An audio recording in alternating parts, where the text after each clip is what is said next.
अच्छा, हम class 7 part A में हमने जो है पूरा हार्ट का फंक्शन पढ़ लिया था। अब पार्ट बी हम स्टार्ट कर रहे हैं इसी चैप्टर का कि आपका जो transport system in plant and animal में। अब जो हम आज पढ़ेंगे ट्रांसपोर्ट सिस्टम इन प्लांट। अब ट्रांसपोर्ट सिस्टम की डेफिनेशन तो मैंने पार्ट ए में आपको क्लियरली समझा दी थी कि फ्लूइड का एक पार्ट है दूसरे पार्ट में जाना कहलाता है आपका ट्रांसपोर्ट सिस्टम। अब इसमें जाते जो फ्लूइड है वो ब्लड तो है नहीं ना, इसके पास वो ऑर्गन्स होते हैं प्लांट के पास। प्लांट में जो है वो जो फ्लूइड है वो आपका वही जो फूड प्रिपेयर करता है प्लांट अपना, और जो वाटर है, ये दो चीज़ें हैं जो उसमें पूरे उसके पार्ट्स में जो है वो सर्कुलेट करती हैं।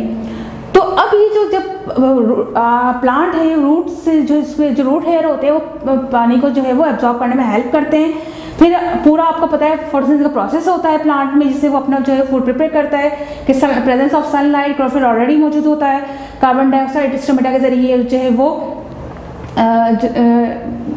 इनहेल करता है, यानी कि जो कैप्चर कर रहा होता है पिगमेंट, क्लोरोफिल ऑलरेडी होता है। तो ये सब चारों चीज़ें मिलकर जो है वो फूड प्रिपेयर करती है। अब फूड कहाँ प्रिपेयर होता है? लीफ में। अब लीफ से जो है वो पूरे पार्ट को पहुँचाएंगे कि प्लांट अपना प्रोड्यूस किया हुआ फूड जो है वो खुद भी यूज़ करता है और फिर हम भी यूज़ करते हैं।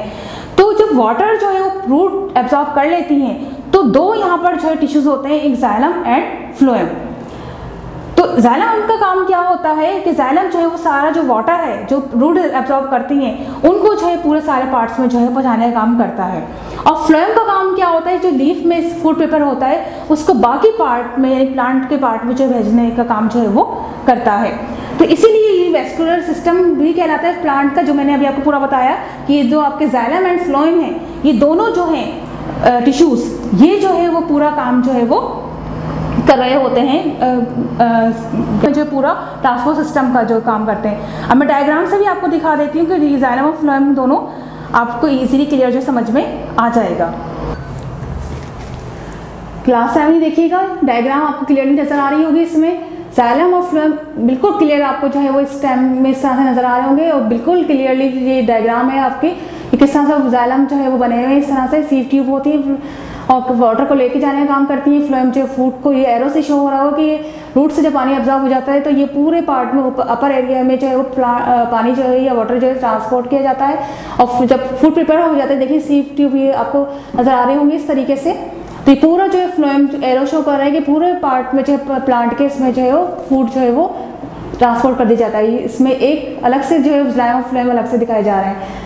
अभी जो मैं आपको ट्रांसपायरेशन समझा रही थी कि ट्रांसपायरेशन क्या है कि लीफ से जो है वो एरियल पार्ट जो आपके लीफ होते हैं उससे जो है वो एक्स्ट्रा वाटर का स्केप आउट हो जाना क्या कहलाता है? ट्रांसपायरेशन कहलाता है। तो पूरा इस तरीके से जो है जब वाटर एब्जॉर्ब किया जाता है रूट के जरिए तो पूरे लीफ तक पहुंचता है और फिर evaporate from the leaf, leaf से जो है वो एवापोरेट हो जाता है और फिर एक्सचेंज ऑफ स्टोमेटा के जो है वो जब एंटर होता है कार्बन डाइऑक्साइड और फिर सनलाइट और क्लोरोफिल ऑलरेडी मिल जाता है, वाटर के साथ चारों चीज़ें मिलकर फोटोसिंथेसिस का प्रोसेस जो है वो कर रहे होते हैं। सारा ये पूरा आपको इजीली जो है एरो से शो जो है वो पूरा हो रहा होगा और क्लियरली आपको समझ में आ जाएगा।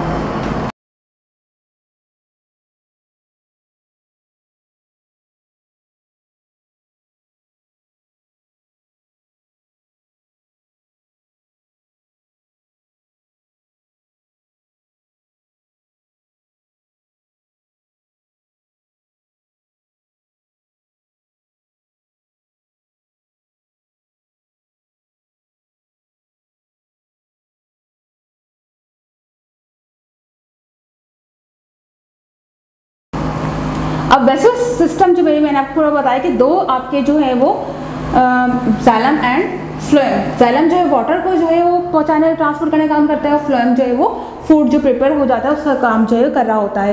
ये पेज नंबर 22 पर आपको पूरा टॉपिक यहाँ मिल जाएगा इसका, जाइलम और फ्लोएम का वेस्कुलर सिस्टम इन प्लांट का। वहाँ से आपने अच्छे तरीके से इसको रीड आउट जो है वो करना है। अच्छा, पूरा प्रोसेस आपको समझ में आ गया होगा। फ्लोएम जो सीव ट्यूब्स होते हैं और लिविंग सेल से बने हुए होते हैं, जबकि जो आपके जाइलम सेल्स हैं वो आपके डेड सेल से जो है वो बने हुए होते हैं। वुडी स्केलेटन जो है इसका हार्ट जो है वो बना रहा होता है। सेकेंड टॉपिक आपका आ जाता है यहाँ पर absorption of water by the root. अब रूट का काम क्या है कि वाटर को एब्जॉर्ब करना, लेकिन रूट में जो रूट हेयर होते हैं वो पानी को एब्जॉर्ब करने का काम जो है वो करते हैं। फिर आपका थर्ड टॉपिक आ जाता है flow of water through plant, यानी कि पूरा जब रूट्स ने जो है वो पानी एब्जॉर्ब किया है तो वो वाटर जो है पूरे पार्ट में पहुंचाना, सारे एरियर पार्ट में पहुंचाने का काम जो है वो जाइलम का होता है। अच्छा, इसी तरीके से इसमें जो है एक आपको का प्रोसेस होता है फ्लो ऑफ वाटर के थ्रू प्लांट्स में, ट्रांसपायरेशन। अब ट्रांसपायरेशन क्या है? Transpiration the evaporation of water from the aerial part में आपकी लीव्स आ जाती है सारी, यानी कि जो एवापोरेशन ऑफ वाटर है वो लीफ के जरिए जब एक्स्ट्रा वाटर जो है वो एवापोरेट हो जाता है, तो यही प्रोसेस आपको क्या कहलाता है? ट्रांसपायरेशन कहलाता है। अब ट्रांसपायरेशन डिपेंड किस पे करता है? इंटेंसिटी अगर सनलाइट की बहुत ज़्यादा है तो उसमें ट्रांसपायरेशन बहुत ज़्यादा होता है, या बहुत तेज़ हवा चल रही हो ड्राई तो उसमें भी ट्रांसपायरेशन बहुत ज़्यादा होता है। तो ये सारा जो है ट्रांसपायरेशन के रेट को जो है वो बढ़ाते हैं।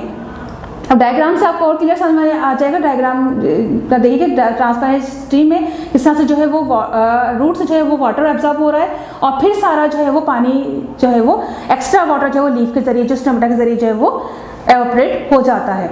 अच्छा, अब जब लीफ में फूड प्रिपेयर हो जाएगा, ट्रांसफर फूड इन प्लांट, यानी कि जब लीफ में फूड प्रिपेयर हो जाएगा तो फ्लोएम के जरिए बाकी पार्ट में भी जो है वो स्टोर किया हुआ फूड जो है वो बाकी पार्ट में जो है वो फिर भेज दिया जाता है और फ्लोएम के जरिए।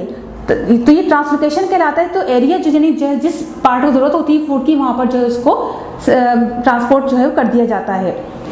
अब आपको फिफ्थ टॉपिक आ जाता है gases exchange in the plant. अब आपको पता है कि प्लांट में भी रेस्पिरेशन होती है जो हमें फील नहीं होती, फोटोसिंथेसिस डे टाइम में हो रहा होता है। तो एक्सचेंज ऑफ गैसेज जो है स्टोमेटा के जरिए होती है कि कार्बन डाइऑक्साइड जब स्टोमेटा खुलते हैं तो कार्बन डाइऑक्साइड डे टाइम में एंटर होती है और ऑक्सीजन जो है वो स्केप आउट जो है हो जाती है। लेकिन उसी टाइम जो है वो सांस भी ले रहे हैं, यानी ब्रीथ भी हो रही होती है, ब्रीथिंग का यानी रेस्पिरेशन प्रोसेस भी चल रहा होता है। तो रात के टाइम जो वो कार्बन डाइऑक्साइड रिलीज करते हैं वो फिर उसको जो है वो दोबारा से यूज़ कर लेते हैं। एक्सचेंज ऑफ गैसेज जो है वो लीफ के जरिए ही वो सारा प्रोसेस होता है। अच्छा, अब है आपका पेज नंबर 24 पर इंपॉर्टेंस ऑफ ट्रांसपायरेशन, कि अगर ट्रांसपायरेशन ना हो प्लांट में तो क्या क्या प्रॉब्लम हो सकती है। यहाँ से पॉइंट्स आपके रीड आउट करें। The transpiration stream is important because it carry water and minerals from the soil to the leaf, यानी कि इजीली जो है वो ट्रांसपायरेशन एक स्ट्रीम जो बन जाती है रूट से लेकर लीफ तक इजीली जो है खींचने का काम जो है, यानी कि स्ट्रीम का जो है वो प्रेशर बन जाता है।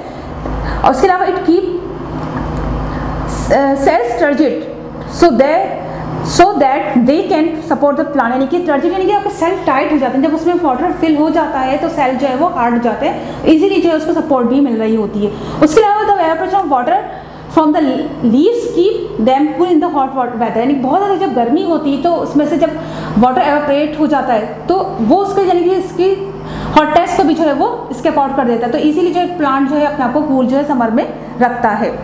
यहाँ आपका जो है वो ये चैप्टर जो है पूरा कंप्लीट हो गया है।